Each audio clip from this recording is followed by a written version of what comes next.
Well, it's sunrise at Anna Reservoir. Some gulls flying through the air. Cormorant just took off in front of me.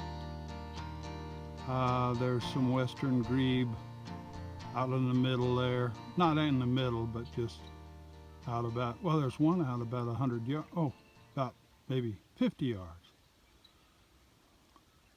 And but I just thought I'd capture the color of sunrise on the water. The sun's at my back, and it's kind of a tranquil scene with the warm light coming down the side of the mountain and reflecting on the lake. Little spot here where it's fairly shallow and you could walk into the lake if you were inclined to swim. A little early in the morning for a swim. For me, it's coolish. Just checking out here to see if there's any wildlife doing anything, and I'm running this on a tripod. I probably should be speaking a little louder. Hopefully the sound is good. I don't have my mic in it.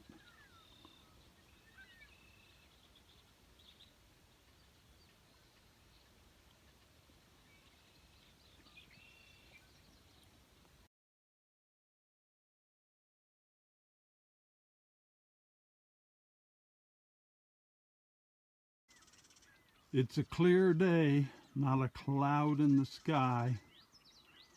The sun came up at about 5:20, and there's only about 15 minutes of really landscape photography time, and that's all about just the color of the water, etc., and it's already passed.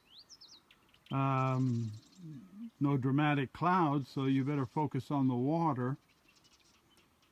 And I did, and I took some of the reservoir. This is Schoolhouse Lake, and just thought I would kind of catch the side of the, just see the sun coming around that building.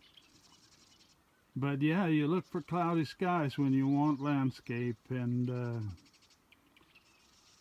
or first light on water, and I think that's pretty much already passed.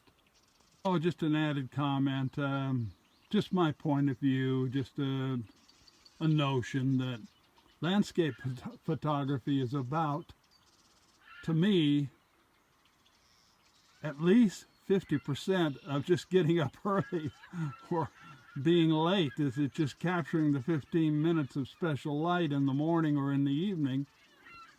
And it could be a little bit longer depending on the clouds, or being out with the dramatic clouds in the wintertime more.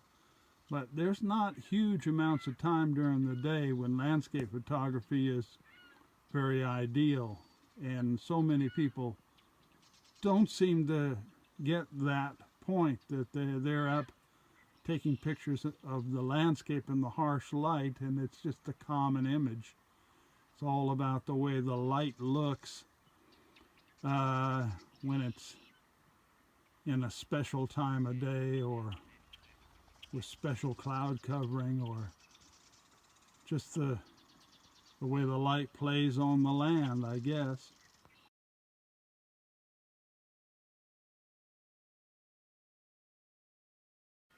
So that's as close as I can get with an iPhone to this red-winged blackbird that keeps landing by the truck, which isn't bad for an iPhone.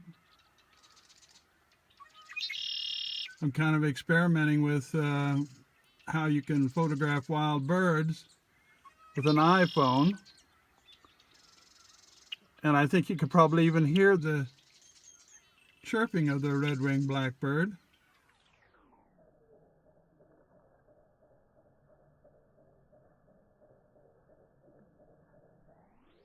And you see it fly away, which is, that's pretty good for an iPhone.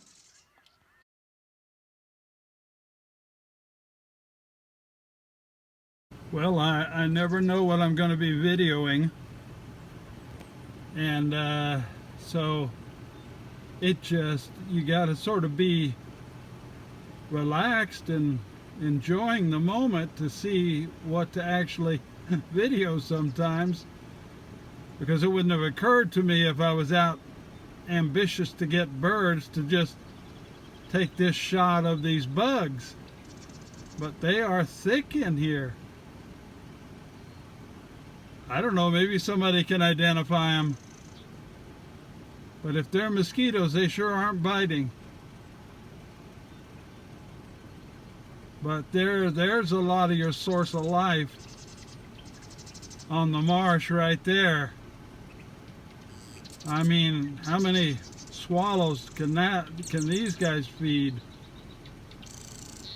And I see the blackbirds, they'll just be sitting on a red-headed blackbirds, yellow-headed blackbirds and red-winged blackbirds and brewer's blackbirds. They'll just be sitting on a post and they'll be snapping up in the air at these things, trying to get a bug or two, just sitting there as it's swarming around their head. So anyway, with the sunlight you can catch them, and pretty cool.